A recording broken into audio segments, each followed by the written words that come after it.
proceed, I first want to apologize to everyone.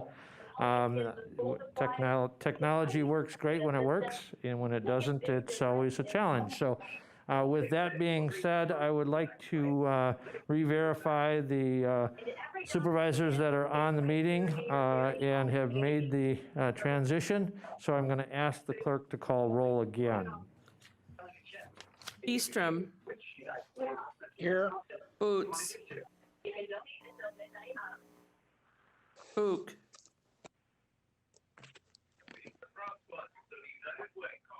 Butke. Here. Christensen. Here. Seiler. Here. Conway. Dickinson. Here. Drebeck. Pfeifrick. Here. Fisher. Here. Gaber. Here. Gibbs. Gonering. Guild. Here. Gums. Harris. Here. Johnson. Okay. Krause. Lamont. Longenhan. Leahy. Here. Lowe. Here. McEwen.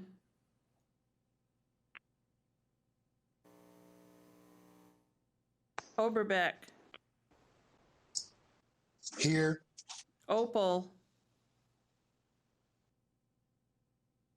Robinson. Here.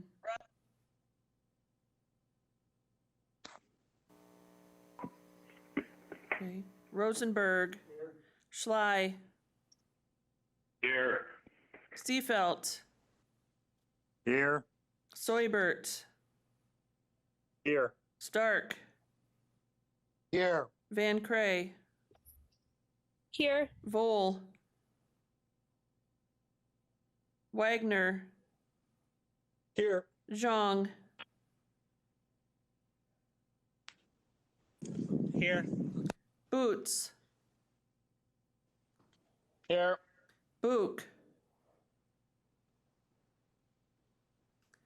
Conway.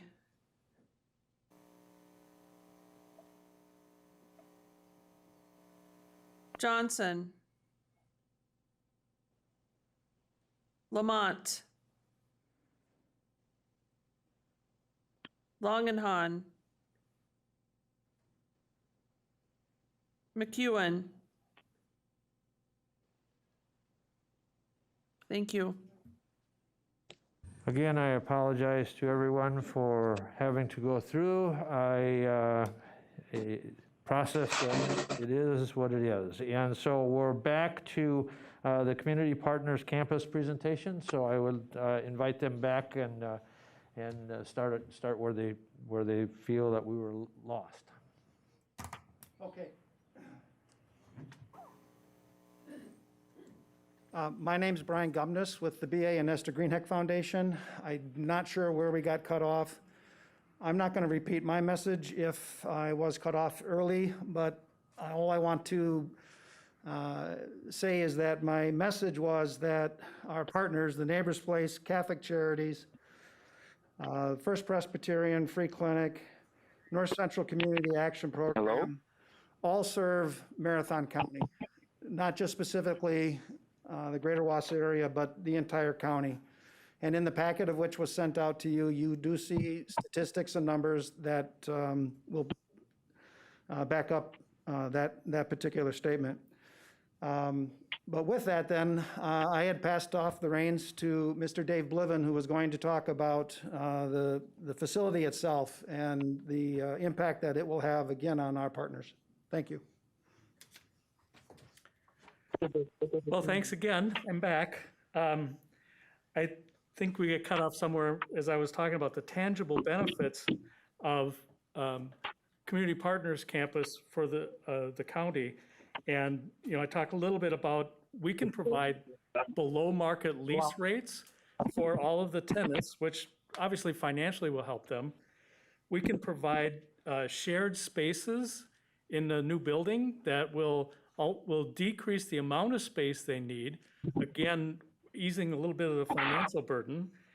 I think they're very much like the county, that there's just never enough money, there's never enough time, there's never enough staff, right? We talked a little bit about the reduction of duplication, and I give one example, and there's actually some other conversations that are really exciting going on in the community. And it's not like the nonprofits haven't collaborated in the past, this has given them a new forum to talk about that. And in this new building, we will also be able to do that on a daily basis. There's some not so obvious things that are going to be of benefit. One is that if you ever take a tour with an executive director from a nonprofit organization of their building, you will get a really strong sense from them of the amount of time and effort that they have to put into in managing the property. None of those folks that I know of were ever educated and trained in that, and it's such a drain on them and their staff. By CPC being the property manager of this building, we can not only manage it better, we can do it at lower cost, and they can use those scarce resources of their time to focus on their mission rather than maintaining a building. And all that is good, but I'll tell you, that's not what really excites me about CPC. I've been searching for a word to describe what's going to happen in that building. And the word I keep coming back to is holistic. And I'm kind of an old-fashioned guy. I ended up going to Webster's to look up the definition. And Webster talks about how holistic services are about looking at the interdependence of parts and about looking at the environment as a single system. And the more I thought about it, that really describes well what we hope is going to happen here.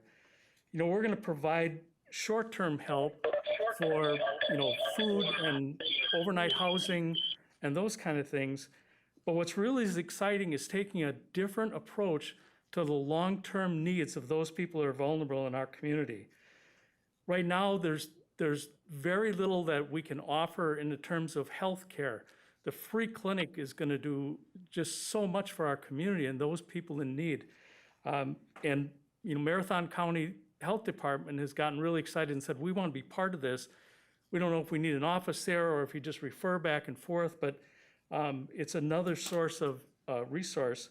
We look at the thing that is so needed in that vulnerable community is mental health services. And, we want to have those on site available. They may not all be there, but at least a place that they can go and start the conversation and get referred to.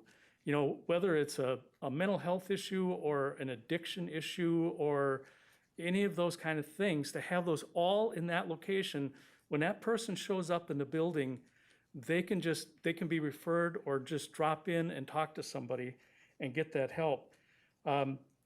We need to have better employment training and placement, financial counseling, legal counseling.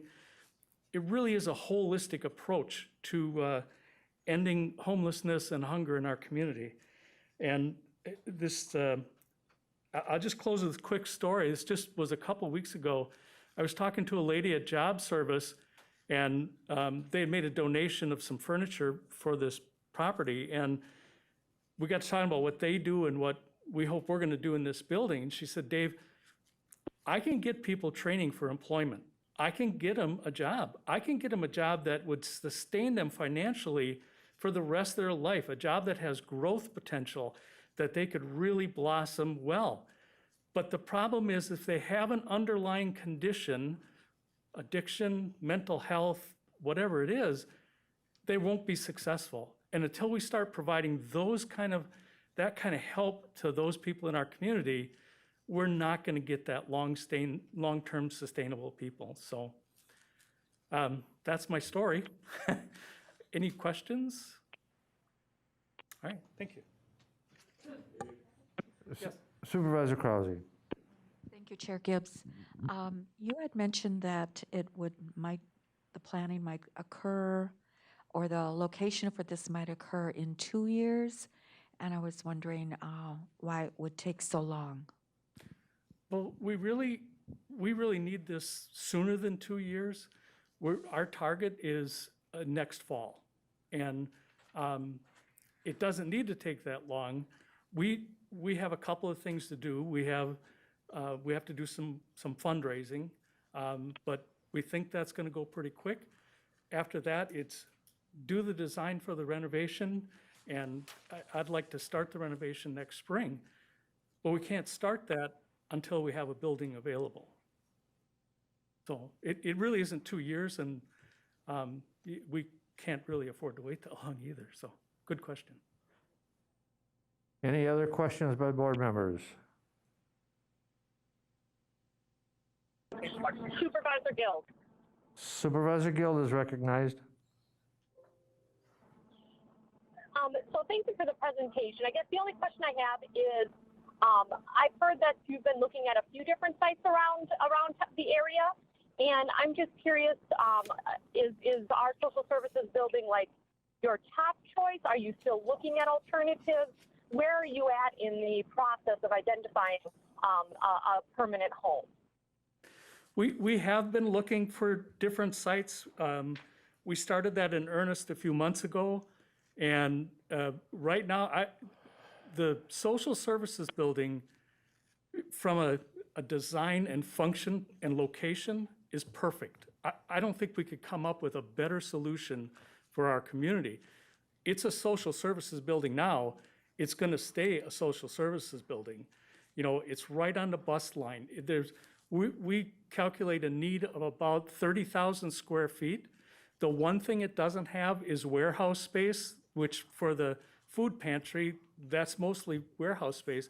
So we'll do an addition to that, but we're going to end up with about 45,000 square feet with a need for 30. So, you know, we'll have some room for growth. We'll have some flexibility on, you know, how, you know, we might integrate with you if you have to move, or, you know, so there's a lot of possibilities. But yeah, I guess the bottom line, it's like the ideal site for us. Okay, any other questions?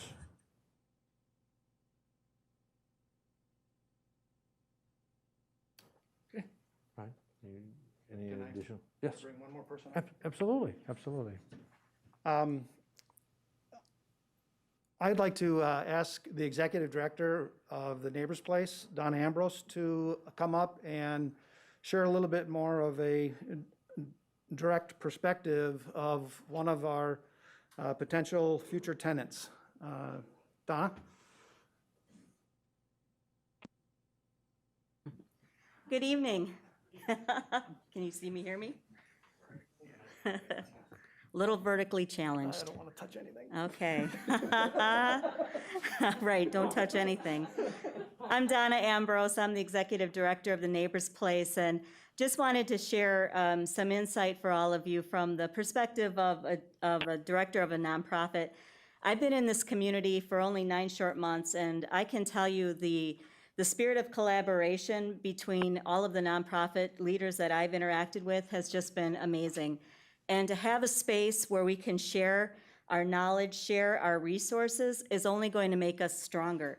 And really, it's that simple. It is having a better space that is accessible to the people we serve. There's less stigma, which means that all of the nonprofits involved in this project can have a greater impact. At the Neighbors Place right now, for example, we are not on the bus line. Our guests have to walk to us if they do take the bus from the bus barn, the bus depot. And that's not always convenient, especially in bad weather. So that's crucial. The number one barrier for most people in poverty is transportation. So this building is well suited for that. So that would be very important. Also, just talking about the accessibility for those that we serve. To have all of these services in one area where we could, share resources, have our guests go from one venue to the next in the same building would just be wonderful. And I think too, it just lends itself to having a greater sense of community. People that volunteer in this community, and I know there's many wonderful people that do volunteer, would have access to, you could essentially walk in and potentially choose what organization you would like to volunteer at. So beyond the people, which is first and foremost, our highest priority are those we serve, but it has more benefits beyond that as well for the community. So I am very excited about this. Sincerely thank all of you for your time and the opportunity to speak to you about this tonight, and looking forward to what happens next. Questions for me? Questions? Any board members with questions? Supervisor Lowe is recognized. Thank you, Mr. Chair. So I have a question for Ms. Ambrose. So right now, does Neighbors Place own the building that you guys are in? We do own the building, and this, however, would be a much better opportunity for us. Our building is very old. I couldn't tell you how old it is. I've heard stories that I think it was a cheese factory once upon a time. Maybe those of you who are from this area know that, but the building obviously wasn't built to be a food pantry or a food bank. We've made it work. It's cost us money to make it work. My biggest concern is food safety. So when you are in the food banking industry and you are doing warehousing, you have to keep the building at ambient temperatures, and that's always a challenge in that building. We've invested some resources to make it work, but it's not ideal, and it's not particularly safe, but we do the very best that we can with it. Other questions? Okay, thank you. You're welcome. Any other questions by board members? Supervisor Fisher. Supervisor Fisher is recognized. Yes, just a more or less a technical question for the CPC group. So moving all these nonprofits together into a shared space is, obviously a great idea to help reduce some of the overhead factors of having independent buildings. And then you had mentioned kind of splitting that at below market, rentals for their space. Normally in these types of organizations, how do things like those shared spaces get accounted for to each of the units? Is it by the total square footage that each nonprofit takes within the building? Yeah, those shared spaces are divided based on the square footage that each of the nonprofits use. However, CPC itself will also be participating in some of those cost savings through different ways financially that are going to be arranged. However, yes, most of the shared spaces, the cost of those are shared amongst all of the nonprofits. Okay, thank you. Supervisor Lamont is recognized.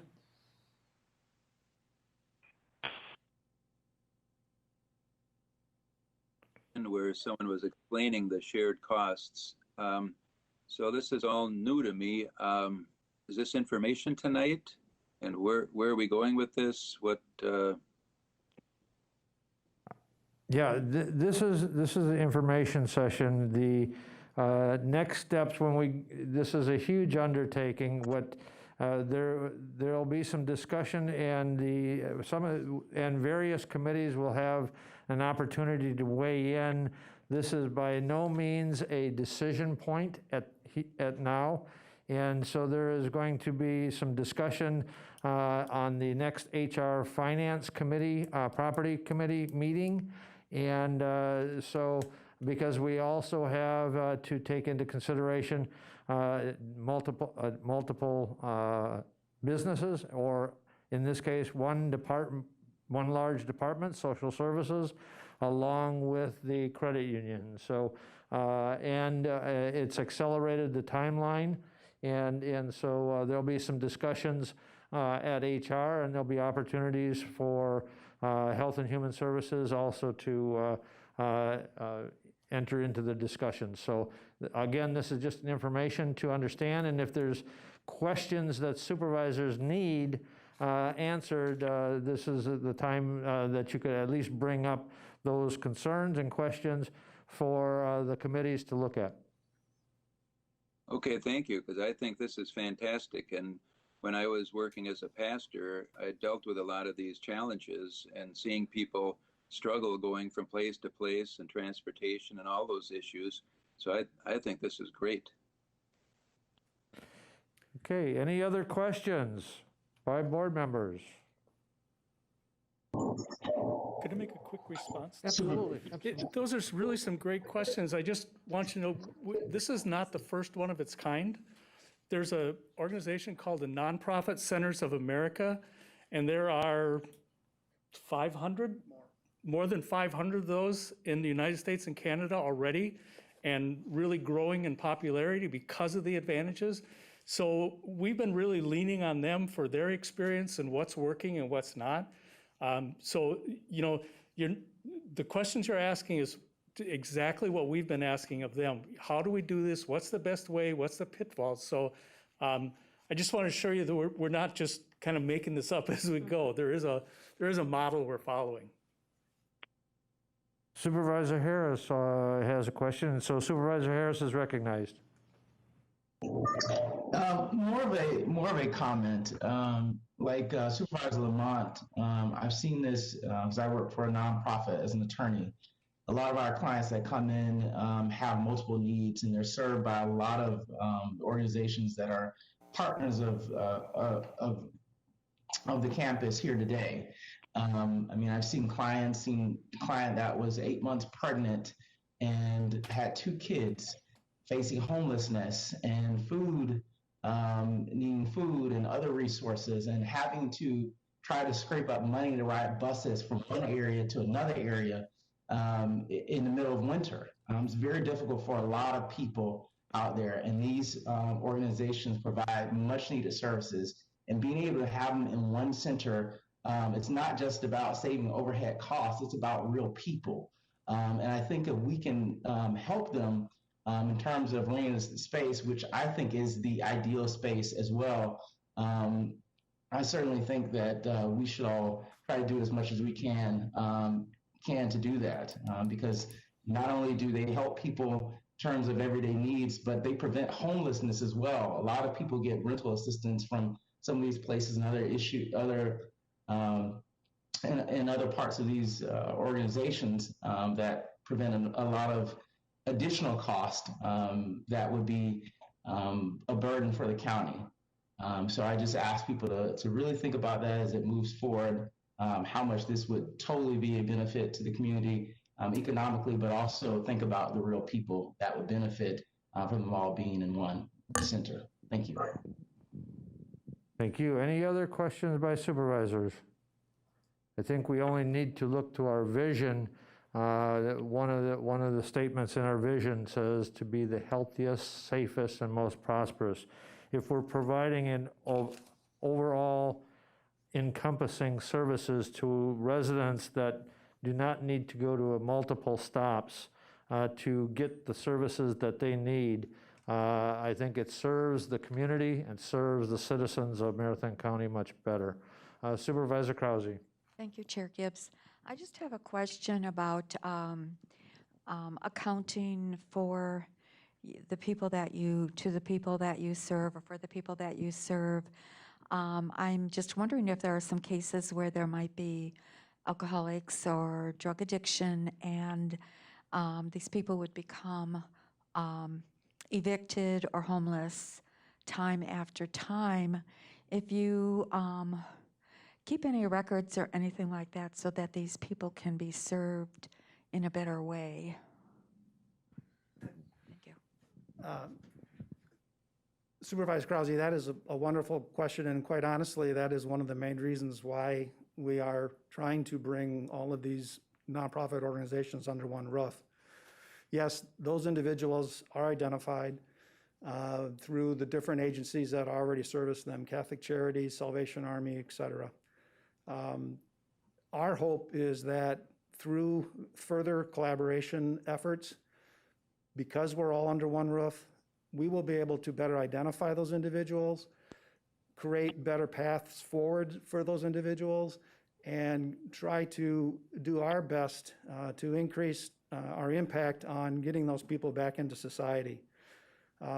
Yes, some people can't be helped and don't want to be helped, but until we can alleviate a number of the hurdles that these individuals face, self-imposed or real, we are trying to lessen those so that they have a better chance of getting back into society. So thank you for that question. Is there any other questions? Supervisor Harris still had his hand up. Did he wish to be recognized? Yes, Chairman, thank you. I just want to say one last thing too. The face of homelessness, a lot of people think of homeless people as just someone who is drunk or drug addicted. The real face of homelessness that we see are families, especially now with COVID, people who have lost their jobs, who have no other options at this point. It's someone that maybe has gotten hurt and has medical bills that they couldn't pay and ended up in a large amount of debt and ended up homeless. It's someone that's gotten into a car accident or some other, or had cancer or couldn't afford, you know, a number of things happen. We're all one step away from being homeless if we had one real bad situation and lost income or lost a spouse or something like that. So I just want people to be cognizant of the fact that every homeless person isn't sort of this image that you see on TV of some, you know, haggard person who just drinks. It's families, it's real people. And I just want the board and people out there to keep that in mind, please. Thank you. Okay, we got one last question. Supervisor Zhang with the last question. Supervisor Zhang's recognized. Thank you, Mr. Chairman. First and foremost, I would like to thank the planning committee or the board of directors for the organization for putting together a wonderful presentation. I guess this question is specifically directed towards Administrator Leonard, and I think I may have missed the answer or maybe missed it in some ways here. But if I recall, Administrator Leonard, you expressed at, I think it was at the finance meeting, in regards to the fact that yes, indeed, we did discuss one of the plan was to move the social services out of that building there, but that wasn't planned for several more years. I guess with the timeline that's presented today by the board there, what logistics or what I guess what would you need and what would the process be to be able to move the social services fully out of the social services building, and would that incur I guess and do we have a plan? I guess let me just put that there. Chair Zhang, thank you for the question. Can you guys hear me on WebEx? I'm going to assume you can. Yes, we can. Okay, thank you. The short answer to the question of do we have a plan, quite honestly, the answer is no. The reason this is before you is because this is a relatively recent development that the group, Mr. Gumness and Mr. Noel, Mr. Bliven have approached the county about this potential. And we wanted to, the Chair Gibbs, and HR Finance and Property Committee Chair Robinson wanted to bring this to the full body to let you know of that development. Administration's job, should you choose to move forward in this direction, would be to develop that plan as promptly as possible. And it certainly will be a heavy lift if you direct us to do that, but we will do that. We'll find a way to do that, and I think the first step, as alluded to by Chair Gibbs, is to have the discussion at the HR Finance and Property Committee. One of the first things we'll need to do is, as you alluded to, our plan was really to do this in 2.5 to 3 years and look to divest the property at that point. We'll need to go out and secure an appraisal to see what the value of that property is and see if we can work together with the campus group to develop that plan for the transfer of that property, whether it's in a formal sale or some other methodology. So that's the long-winded answer, but the short answer to your question is, do we have a plan? No, but we can develop that. Well, I want to thank first the Community Action Partners for their presentation. As alluded by the administrator, this is a huge undertaking, and this has, you know, there is some challenges, and therefore I've asked the HR Finance Committee Chair to start those conversations at its next meeting and identify the challenges, the opportunities, and where those are, and also understanding that that is putting a huge additional workload on the administration, but it seems this board is not lacking throwing additional challenges to the administrator, and he's been up to the task at this point. So I do want to thank him for that. But again, the HR Finance Committee meeting next week, we'll be discussing if the chair of HR Finance puts it on the agenda to discuss. So with that, if there's any other comments, I would entertain. Thank you. Thank you very much. Thank you, everyone. So we'll move on the agenda item to number 8, B8, open records request and records retention by supervisors. I've asked the Corp Counsel to provide a education and a reminder to some of us older supervisors who have been on the board for multiple years, and also a reminder to even some of the newer supervisors what the requirements are under an open records request, and ultimately it is your responsibility, and so I would invite the Corp Counsel for his presentation. All right, can people hear me from this microphone? Yes. All right, great.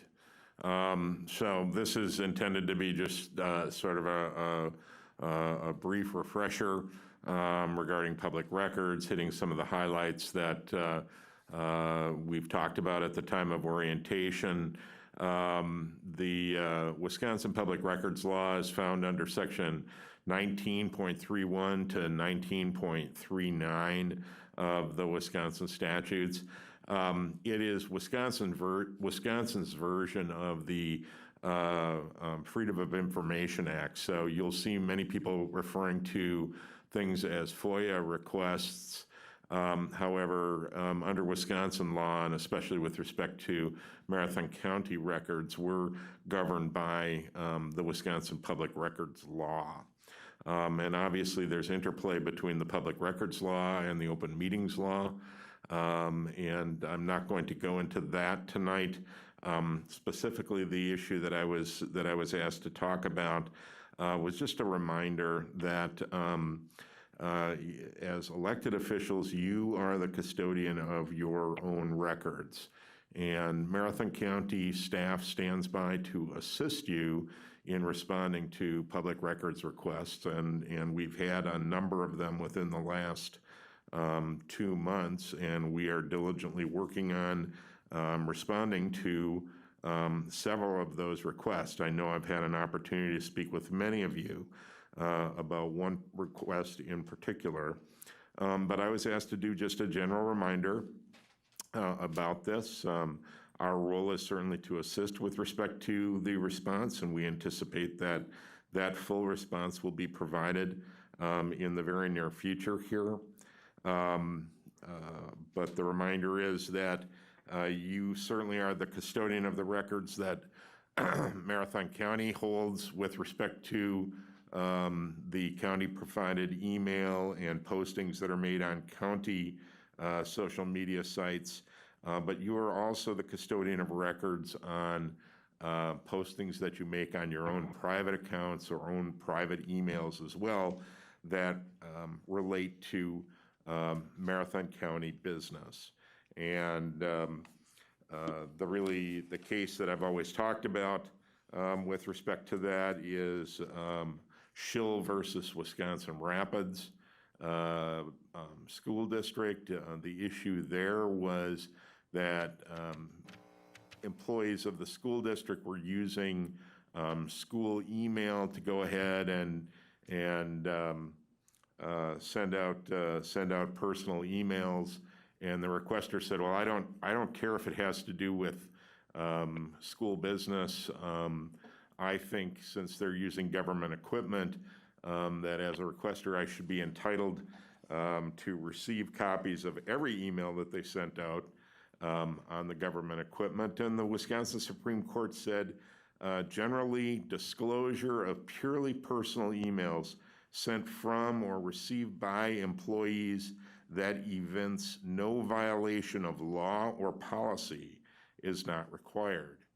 And the Attorney General then went on to specify after that that in cases where there are email and records that are possessed that are partially government business and partially personal, that the part that is government business should be released and the part that is personal should be redacted. So that's also where lawyers come in, and we certainly stand ready to redact information that before it's released to the public. But again, a reminder that those records, basically there's a very broad definition of records. They include emails, texts, posts on social media platforms, and phone records regarding the number called and when and how long the phone conversation went on. And the retention for those records under Wisconsin law is basically 7 years. So again, my reminder and advice to you is hitting delete does not necessarily relieve you of the responsibility of providing copies of records that you have generated or you are in possession of that deal with governmental business. What we say is, with respect to your private accounts, you should definitely become familiar with what the policies are of the providers or the platforms that you participate in, and make reasonable efforts to make sure that your records are preserved when you're dealing with government business.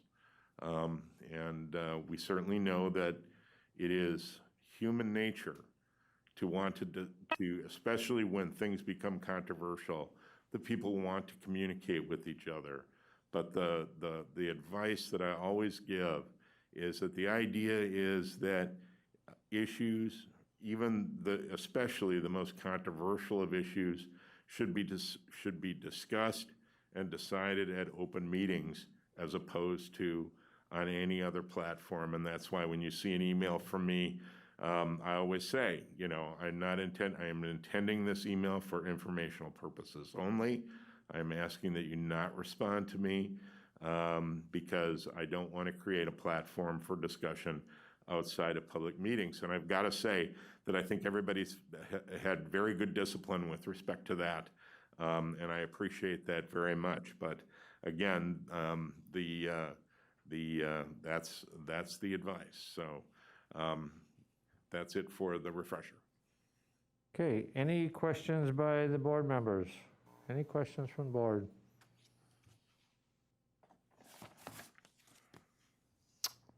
Okay, we will move on to item C, consent agenda, items C9 through items C14A1.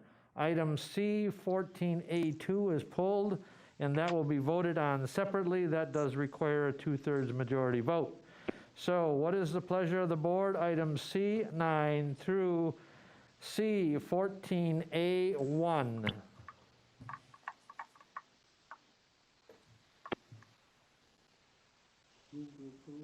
Supervisor Rosenberg with the motion, and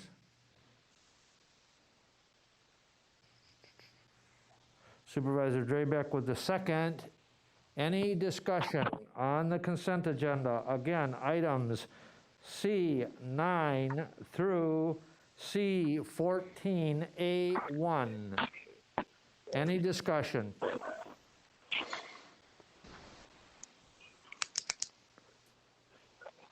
Seeing none, all those in favor of the motion to approve item C9 through item C14A1 signify by saying aye. Aye.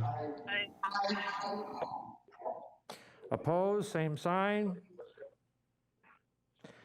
Motion carried. Thank you. Now on to item 14A2, create two 1.0 FTE social services positions for the Department of Social Services, Resolution 51-20. What is the pleasure of the board? McEwen makes the motion. Supervisor McEwen with a motion. Is there a second? Second by Supervisor Krause. Any discussion? Mr. Chairman, this is Supervisor Robinson. Supervisor Robinson's recognized. The resolution was prepared prior to the Finance Committee, and the Finance Committee took action to put two conditions on it. And the conditions were that the positions be tied into grant funding, and that we requested that the Department of Social Services provide a report on the effectiveness in these positions in reducing out-of-home placements after 1 year. So I would move to amend the resolution that now therefore be it resolved to include the conditions of being tied to federal funds, and with the requirement that the Department of Social Services provide an update to the committee on the effectiveness in preventing out-of-home placements. Is there a Supervisor second? Zhang with a second. Supervisor Zhang with the second. Is there any discussion on the amendment? Any discussion on the amendment?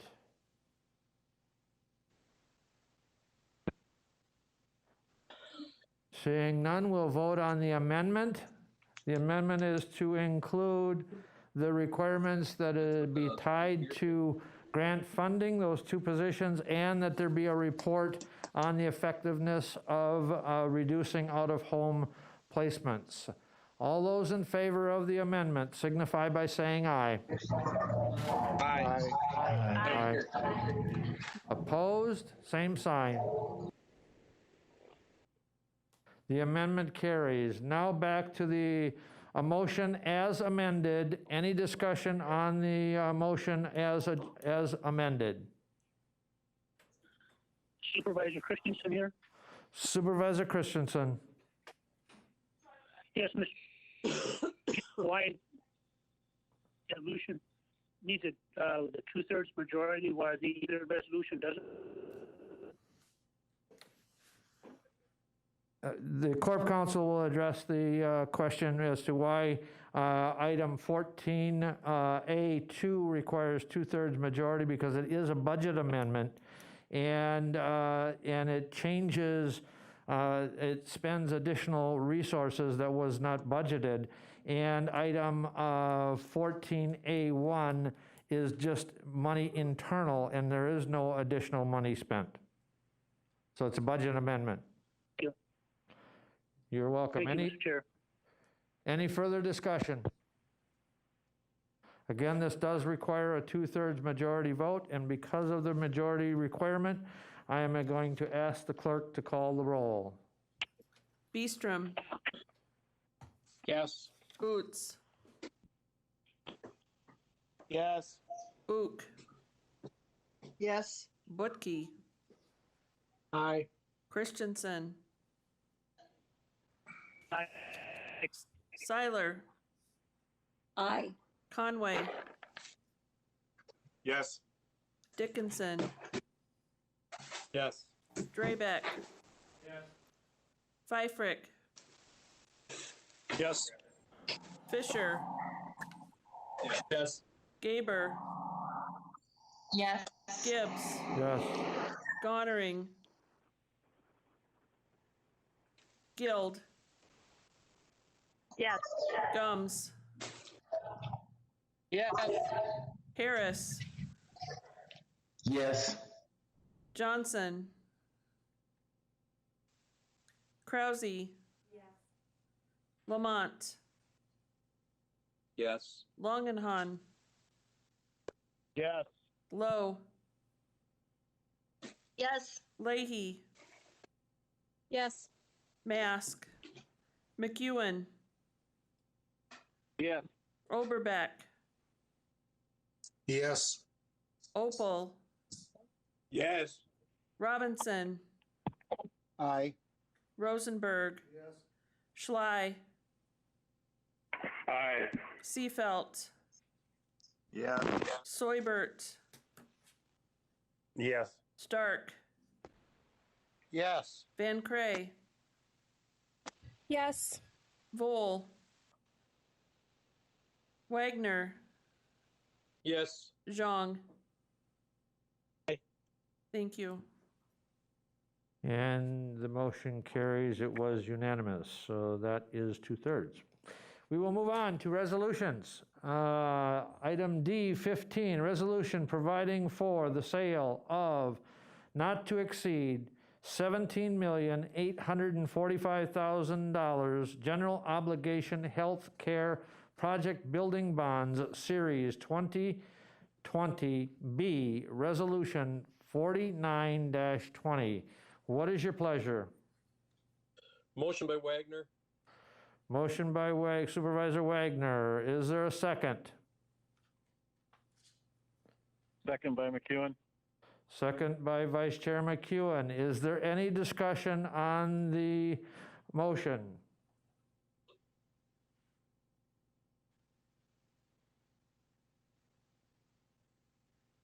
Again, this is the part of the funding for the renovation down at NCHC. The bonding authorization was already approved with 3/4 majority of the board, and this now is just setting the sale, and so this does only require a majority vote. So if there's no discussion, any questions, any discussion?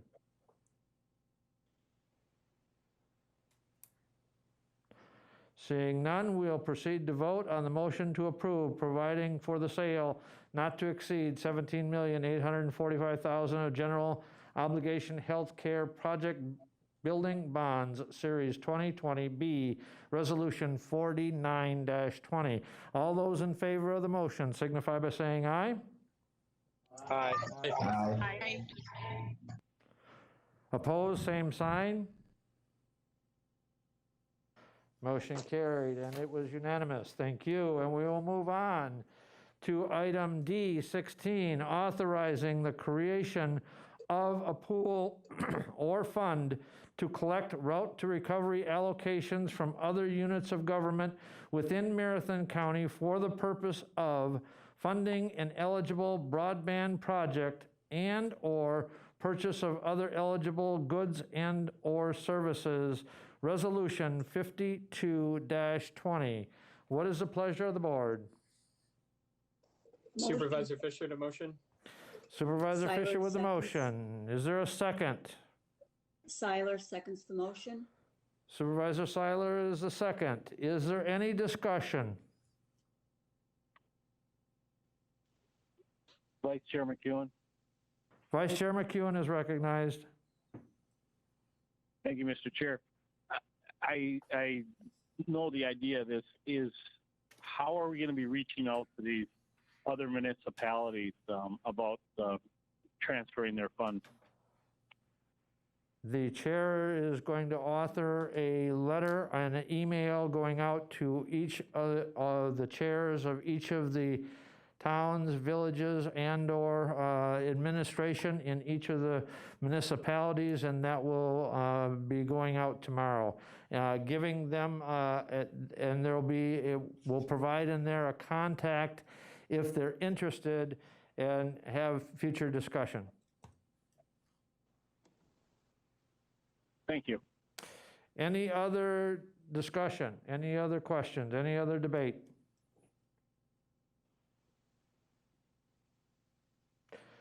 Seeing none, we'll proceed to vote on authorizing the creation of a pool or fund to collect route to recovery allocation from other units of government within Marathon County for the purpose of funding an eligible broadband project and/or purchase of other eligible goods and services. Resolution 52-20.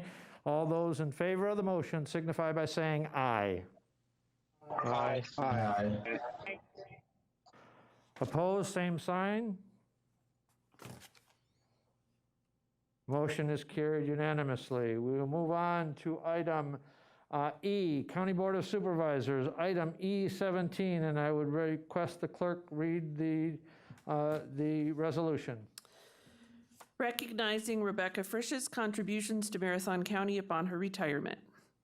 Whereas Becky Frisch has served the residents of Marathon County for the past 8 years as the Director of the Conservation Planning and Zoning Department, and whereas during her tenure as Director, Becky was instrumental in leading many key projects, including building a positive culture within CPZ that aligns with the core values of Marathon County and provides for exceptional service to the citizens of Marathon County, and engaging the rural community of Marathon County to complete the first comprehensive revision of Marathon County's zoning codes, implementing an entirely new uniform addressing system, developing a metallic mining ordinance, developing and implementing an improved land and water program, initiating the state-mandated septic maintenance program, coordinating the updates of countywide comprehensive and strategic plans with involvement of all departments, instituting a new way of doing business at CPZ that seeks to engage the community at all levels and focuses on providing consistent, honest, kind, and respectful service to citizens. And whereas throughout Becky's time in Marathon County, she has been committed to mentoring future leaders and new department heads, to sharing her professional knowledge in the pursuit of developing innovative ideas, and to expanding community capacity by engaging citizens about the protection of the land and water resources of Marathon County, as she understands that the quality of our environment and robust economy are dependent on them. And whereas the projects referenced above were initiated, developed, and successfully implemented in large part because of her positivity, work ethic, and her commitment to support an open, honest, genuine, and respectful organizational culture. And whereas in addition to her work with the county, Becky has been an active leader in the community, serving in several leadership positions, including the Greater Wausau Chamber of Commerce Board of Directors. Now therefore be it resolved that the Marathon County Board of Supervisors recognizes the contributions that Becky Frisch has made to improve the quality of the community's land and environment through leadership, accountability, community engagement, and collaborative partnerships, as well as her promotion of thoughtful and deliberate use of resources and pursuit of innovative solutions so that Marathon County has healthy people, a healthy economy, and a healthy environment. Finally, the County Board would like to thank her for her steady and principled leadership, and we wish Becky the best in her well-deserved retirement. What is the pleasure of the board? McEwen makes a motion. Moves. Vice Chair McEwen with the motion, and who was the second? Supervisor Rosenberg with the second. Is there any discussion? I would like to take this opportunity to express to Ms. Frisch her willingness to work with me over the 8 years that I have been either vice chair or chair. There has been many a time where I've reached out to Becky to discuss a particular issue that was coming up on the board on possibly a Saturday or a Sunday. And she's never once ever turned me down to have a discussion and have the insight to provide me the strength to look at some of these issues that needed to be looked at. There was times when it was challenging, and I think that her ability to understand the total concept of service to people is second to none. And so I want to, on behalf of the board, express my sincere thank you to Ms. Frisch and wish her well on her next endeavor. And hopefully she'll be able to utilize a little bit of that boat that they have, along with maybe even that camper. So again, I want to thank her for her service to the citizens of Marathon County and the service to not only this board, but to myself in providing some of the leadership that I so desperately needed, and thank you for that. Is there any other debate, any other discussion?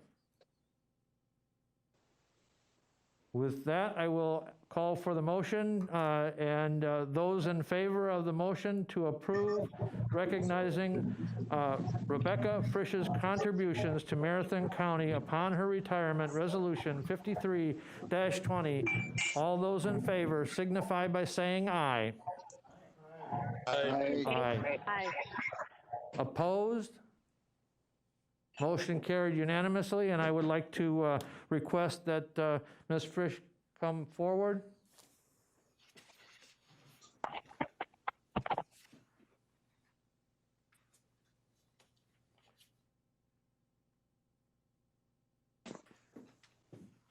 Ms. Fisher, I'd like to present to you just a certificate of the resolution on behalf of the board, recognizing all of your contributions to Marathon County and to serving the citizens of Marathon County. So again, I want to thank you on behalf of the board and thank you on behalf of myself personally. Thank you. Thank you.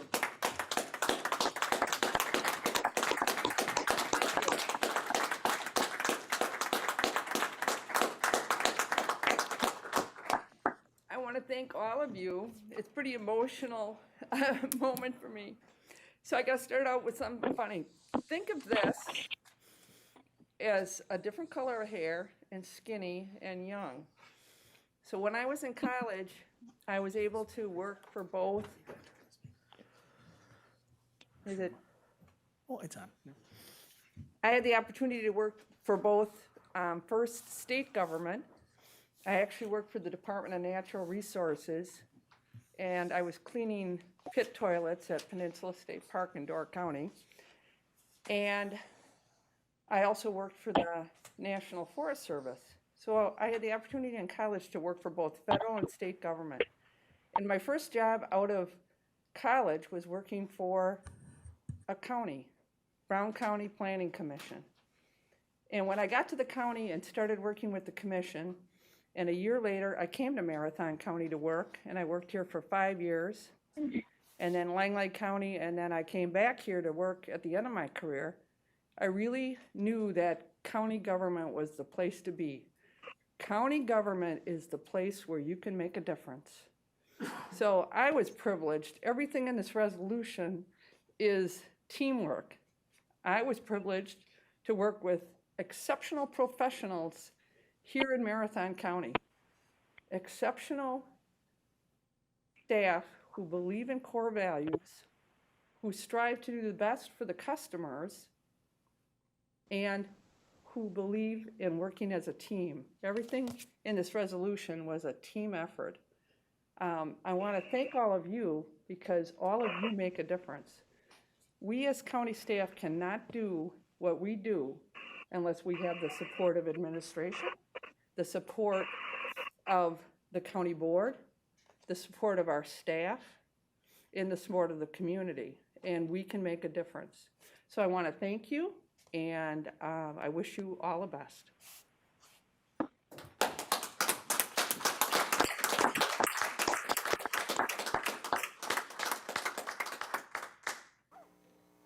Thank you, Becky. Thank you for those kind words. And again, thank you for your dedicated service to serving not only the citizens of Marathon County, the citizens of the state, and in making a difference in the environment and in the community that you live and work. We'll move on to announcements and/or requests. I do have 2 announcements. Again, there's a special board meeting that is scheduled for 6 p.m. on the 27th of this month. It is a 2-hour educational presentation on the issue of explicit and implied bias. And so and that presentation will start at 6 p.m. and it'll be a joint meeting. And the presentation, there won't be time for questions. but it was just time for understanding and reflection. Another announcement, the WCA task force that was charged with working up and providing information on if a county chooses to create a communicable disease ordinance, has completed its work and has a webinar scheduled again. It's the second one. It's also been videotaped. If you choose to go on to the WCA website, it's a little better than an hour, but it's also going to be offered live where you can ask questions on tomorrow, Wednesday. Again, it's a 40-plus page document that provides information. I do have one third announcement, and so the third announcement is this will be Supervisor Wagner's last meeting. He has tendered his resignation due to the fact that he's moving out of his district, and he is moving into he's not leaving Marathon County. He's still in Marathon County, but he has purchased a home in another district, and so by statute, he is not allowed to stay as a supervisor. That effective date will be September 4th.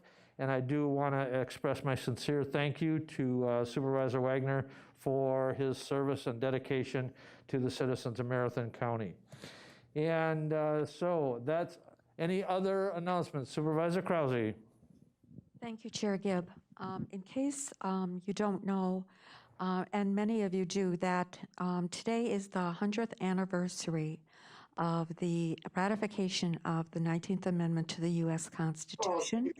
Wisconsin was the first state to ratify, and Tennessee was the 36th state and final state needed to ratify the 19th Amendment to the U.S. Constitution.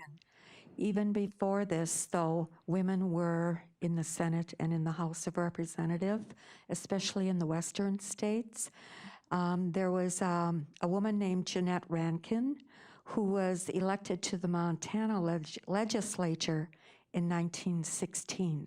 So before the ratification of the 36th state, individual states could pass laws where women could become legislators and vote. Thank you. Thank you. And we have Supervisor Zhang with another announcement. Thank you, Mr. Chairman. I just want to express and say, express my gratitude and appreciation to the chair and the administrator for helping and putting together the presentation on the our meeting in regards to implicit bias. It's going to be greatly appreciated, and I appreciate the board's commitment to diversity and inclusion and and making sure that Marathon County is a welcoming place to be. And I just want to express that and thank you. Okay, any other announcements and or requests? Chair? Go ahead. Chair, this is Supervisor Beestrom. Supervisor Beestrom's recognized. Last Thursday, you announced the task force on board size meeting. I missed the time on that and location.